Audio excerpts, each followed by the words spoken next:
welcome to LFC Focus. It is pre-match build-up showtime with Liverpool taking on Southampton at St Mary's on Saturday afternoon. It's a 3 o'clock kickoff, less than 72 hours after we did, of course, lift the European Super Cup in after extra time and penalties in Istanbul. And yeah, it doesn't take me to tell you that Istanbul and the south coast of the UK are quite far apart, and it is less than ideal that Liverpool are playing this game, in this location and, at this time so close to when we only just finished that game against Chelsea. And obviously it's less than ideal that the game against Chelsea ended up being such a slog. I think a lot of us were hoping, or at least banking on the fact that because Chelsea were walloped by Man U at the weekend, that we could go out and do a similar thing and maybe have the game wrapped up with about half an hour to spare. The reality was, of course, very, very different, and I think that may have actually influenced how Jurgen Klopp prepares for this game. I mean, before the Super Cup, he was talking up Chelsea, and he was saying anyone who thinks because of their result at the weekend that they will be a rollover is, completely out their mind. He knew that was going to be a difficult game, so I don't think he will have been in any way naive in terms of how he's prepped his squad. But I think obviously he will have probably planned it, were banking on the idea of hopefully just not going to extra time and not going to penalties as well. But alas, that's the situation we're now in, and I think that will slightly alter how we do the team selection. But I think just, if we can pull off this win, and it sounds ridiculous saying that, and you can mock me if you want to, because it's only Southampton, and, they did obviously have a poor result the other weekend against Burnley, and I'll come on to what I think of them a little bit more later on in the video.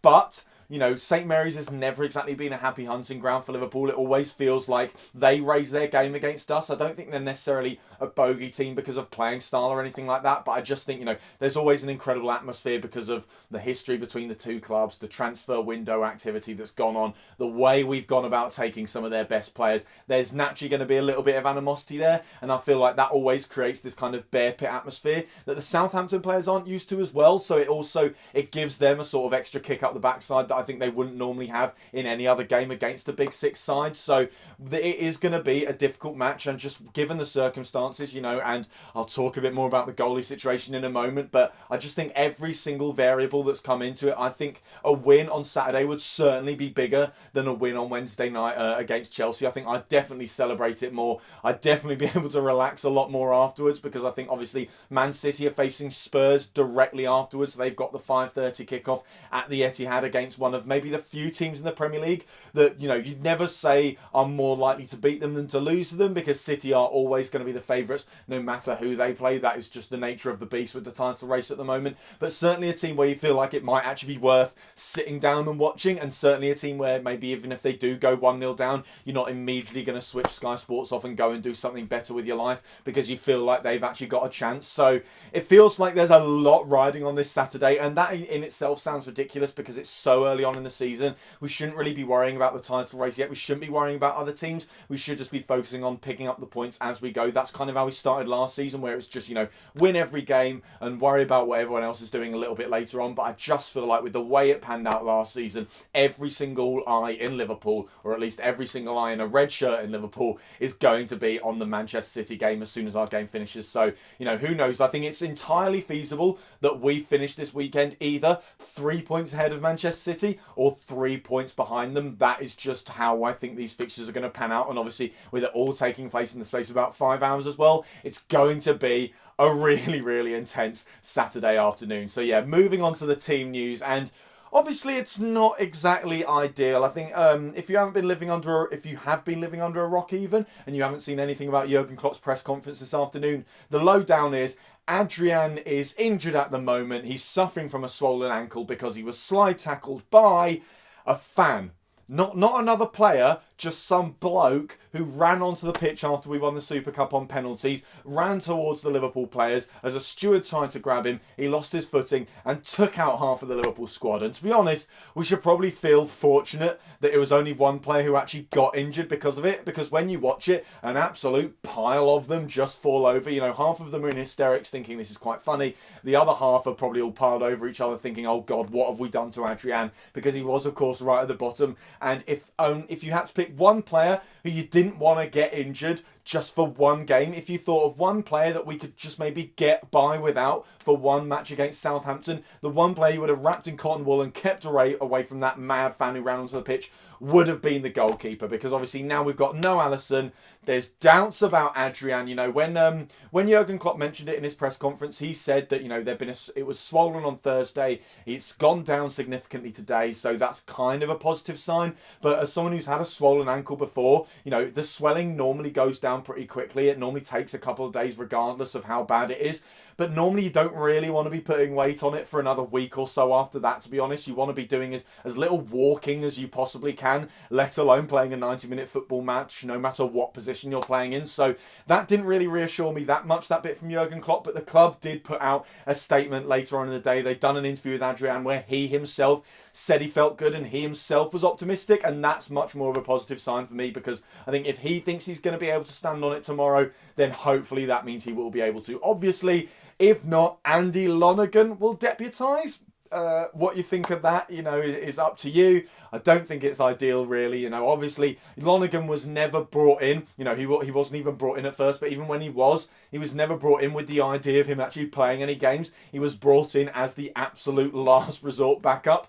And that might be what we end up being down to at St Mary's. And I think that will influence the way we play, because, you know, we've been doing this whole high line thing. I think, like I said, after the Super Cup, it feels like it's in part influenced by VAR and the fact that, you know, we can get away with letting attackers in behind as long as we hold the line properly, because VAR will always pull it back and rectify the decision if the linesman doesn't spot it. But there is the kind of flip side of that, where if you've got a goalie like Lonergan, who's probably not going to be that quick off his line, probably not going to be that great at playing it out from the back either, you don't want to leave that much space between him and the defence, so we would have to slightly adapt the way we were going to play if he was going to come into the side. But it is one of those where we're never going to know for sure until the starting lineup comes out. But at the moment, the latest update we have is that interview with Adrian, and that looks more positive than negative, if you ask me. The other injury news is Naby Keita. He obviously missed out in the Super Cup after walking away from training the night before with a muscle strain. He's also going to be out for this game. It's been announced. It sounds like the club are taking that one day by day. The fact that we haven't had any sort of time frame yet, and it does just seem to be like every time a match comes around, we'll get an update over whether or not he's going to play. I don't think anyone expected him to play this game, to be honest, because of the quick turnaround. You know, even if it was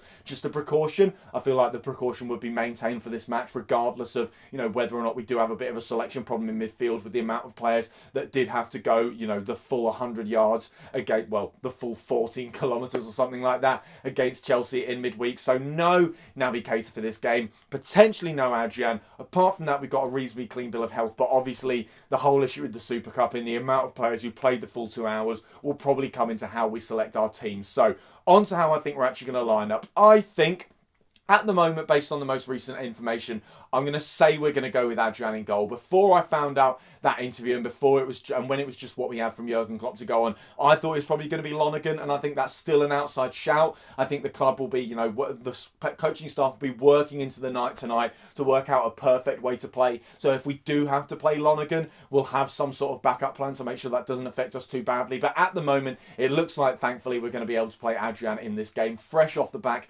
of his heroics in the Super Cup. Hopefully that gives him a little bit of a push forward, as I said in the post-match reaction video for that game, and that sort of helps his form a little bit and gives him the confidence to believe that he is good enough to keep goal for a club as big as Liverpool. So yeah, Adrian will be starting, hopefully, and will hopefully put in a good performance, maybe get his first clean sheet in a Liverpool shirt as well. Ahead of him, I think you've got to go with Virgil van Dijk and Joel Matip as the centre-back pairing. And, you know I said when I predicted the centre-back pairing for the Super Cup that I thought it'd be Matip in that game and then Gomez in this one, because I thought, you know, we'd probably play a higher line with Gomez. He plays that high line better because he's got the recovery pace, and with it being against Southampton, we can afford to play a higher line there more than we can against Chelsea. But I just think, you know, either if it's Lonergan, we're going to have to drop the line back a little bit, and even if it is Adrian, the fact that he probably won't be quite 100%, even if he's just 99% fit, he probably won't be as quick off his line, he probably won't be as open to distributing the ball with his feet as much, so there will have to be some concessions made in terms of how we play defensively. So I think we go with the slightly more solid, slightly more withdrawn back line of Joel Matip and Virgil van Dijk for this game, and then we offset that, I think, with the fullbacks. We have obviously Andrew Robertson, who'll be bombing on and providing some crosses, and I think Trent Alexander-Arnold comes back into the side pretty much rested from the Super Cup. I think he just played the extra time period, so he's had half an hour of football, so if anything that might have kept him a little bit fresh. So I think he starts at right back in defence. Moving on to the midfield, this is where I think we are going to see a lot of change, because Fabinho ran something like 14 kilometres against Chelsea and played the full 2 hours. Henderson ran something like 13 kilometres and played the full 2 hours. So both of those, I think, as important as they are to Liverpool, they are utterly integral to the way we play in the middle of the park. I just think, you know, you're not going to be able to start them. We've got to put faith in the other players we've got in the squad. So I think in the deep role, we've probably got to go with Gini Van Alden, you know, with no Fabinho and no Henderson. And Lallana obviously played that role in pre-season, but I think he's untried in that position. And if we're going to make concessions in terms of who's starting elsewhere in the midfield, the last thing you want to do is then play a player who's never played a competitive match for Liverpool in the number 6 role in that position away from home against a team that like to attack as well. You know, he's probably going to be caught between two minds, because he's going to be asked to distribute the ball and go forward, because hopefully we'll see a lot of Liverpool in possession in this match, but he will also have to be so aware of the counter-attack. And like I said, if we're not going to play Fabinho and Henderson elsewhere on the pitch because of what happened in the Super Cup, then it almost seems silly to play Lallana when he's maybe not going to have players around him who are going to be able to back him up. So I think you go with Gini in the number 6. It's a position he's played for Liverpool before and he's done very well. I think Milner comes in as well. You know, obviously he started the Super Cup, came on after about an hour, so both him and Gini Van Alden have played 60 minutes,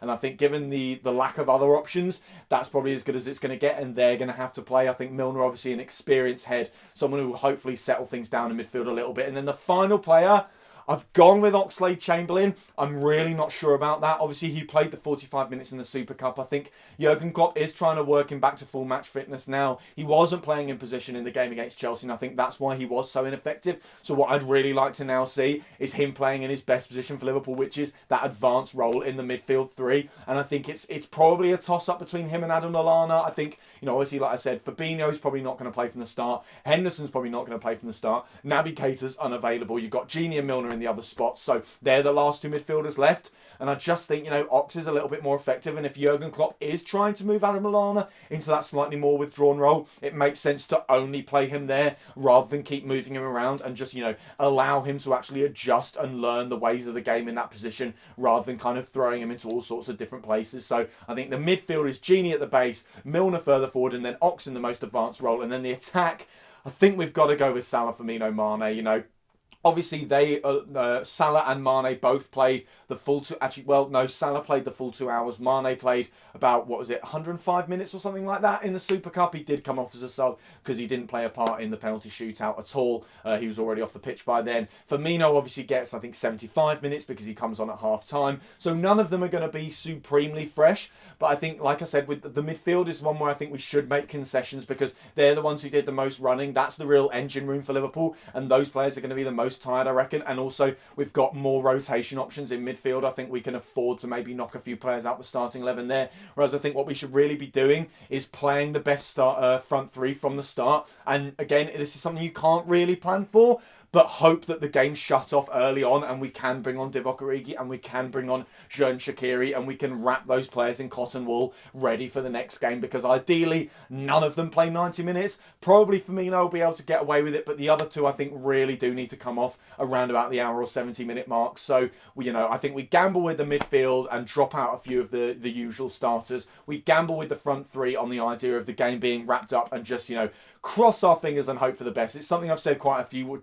times already in this video, but I really do feel like this is a cross your fingers and pray game just because of the amount of factors, the goalie situation, the amount of time between the games, the fact it went to extra time on Wednesday night. It's going to be tough. It's going to be a slog. It's not going to be a walk in the park. It's not going to be a 4-1 like the Norwich game, but it rarely is at St Mary's anyway. And if there's one thing this Liverpool side has proved in the past, it's that it can get itself over the line when it needs to. So taking a little look at Southampton then, obviously they didn't get things off to the best start on the opening weekend against Burnley, losing 3-0, and their defence was, I think it's fair to say, utterly shambolic. Certainly for the goals conceded, and I think it's fair to say throughout the game as well. There was just no organisation whatsoever. It was a completely error-strewn display. They had no resemblance of any sort of defensive line whatsoever. I've talked about Liverpool playing that high line, and I think when you look at other teams who try to organise their defence in any sort of similar manner, you realise just how difficult it is for Liverpool, because with Southampton you had, there was always one player who ended up playing everyone on side because there just wasn't wasn't the communication, and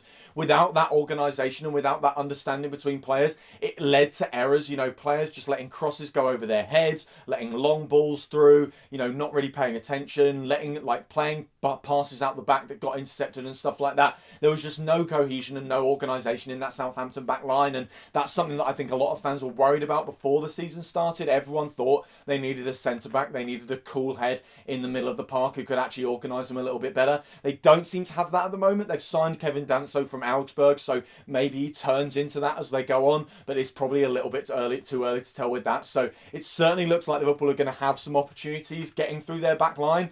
The issue for me is the fact that actually going forward, they still carried a reasonable threat. You know, obviously they never scored a goal, and I think they didn't really they were a bit like Chelsea against Man U, where they just didn't seem to have the quality. Nathan Redmond was a player who got on the ball an awful lot and was getting into threatening positions, but once he got there, never really knew what to do, and maybe that's down to a lack of options as well. And maybe these are the kind of things that I'm sure they will be working on the training pitch. So that's why I'm not going to sort of underestimate Southampton, because we kind of did a similar thing with Chelsea. We thought because they played badly at the weekend, they'd be just as rubbish against us, but it's almost kind of the other way round. If they play badly, then they'll probably get their act together. And like I said, with this being their first home game of the season as well, and I'm so glad it's not under the lights or anything like that. I'm glad it's a Saturday 3 o'clock kickoff. It feels like there's less attention on the game there. There's going to be other matches happening all around the country as well. It's not really the best time of day to have a proper atmosphere. It's just, you know, your bog standard football kickoff time. So hopefully it won't be an absolute bear pit there, but obviously with the poor result, with them wanting to right those wrongs and get their season off to a start properly, with it being at home, with the fact that Liverpool have nicked pretty much all of their best players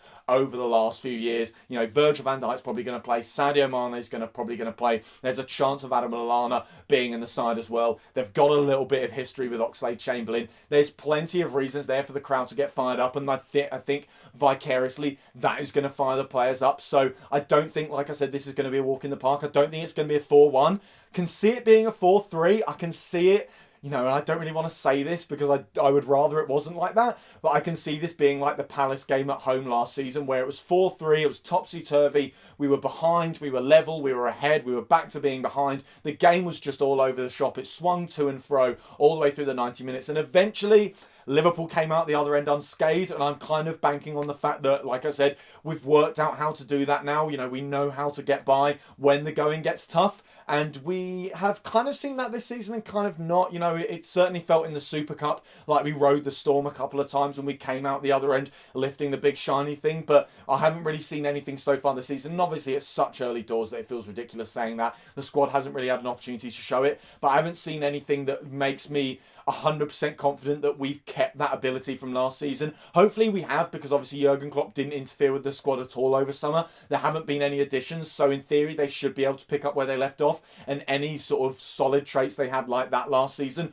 should be able to come through to this season. But I feel like this is going to be the acid test for that. I think this is where we're going to find out just how much steel this Liverpool side has, and like I kind of said at the top of the video, it feels bigger than Madrid at the moment. If Liverpool can win this, it certainly feels bigger than the Super Cup. I think this will potentially, and again, it sounds so ridiculous, but it feels like this could define certainly how our season's going to start off. You know, we've started reasonably well. We've got a shiny thing to show for it. We went toe-to-toe with Man City. All the players have come back now, and it feels like we're getting into a bit of a rhythm. But it feels like this is going to tell us where we're at and whether or not we're going to be able to keep the pace with Manchester City. Because like I said, we could end this weekend anything between 3 points ahead or 3 points behind them. And given how tight it was last season and how good both teams came at just not blinking and not dropping points, any kind of advantage, no matter how big it is and when you get it, could prove absolutely crucial come the end of the season. So hopefully Liverpool get the win. I'm still going to back them to get it, but I don't think it'll be easy by any means necessary. So yeah, that is all for today's video. Thank you guys very, very much for watching. If you did enjoy this video, as always, you know what to do. Hit that like button down there. Hit that subscribe button there if you're new around here. Check out some of the other videos that have been out on the channel over the past few days. Don't forget to follow at LFC Focus TV on Twitter. And I'll be back tomorrow afternoon, hopefully with some post-match content after we've hopefully beaten Southampton. Until then, bye for now.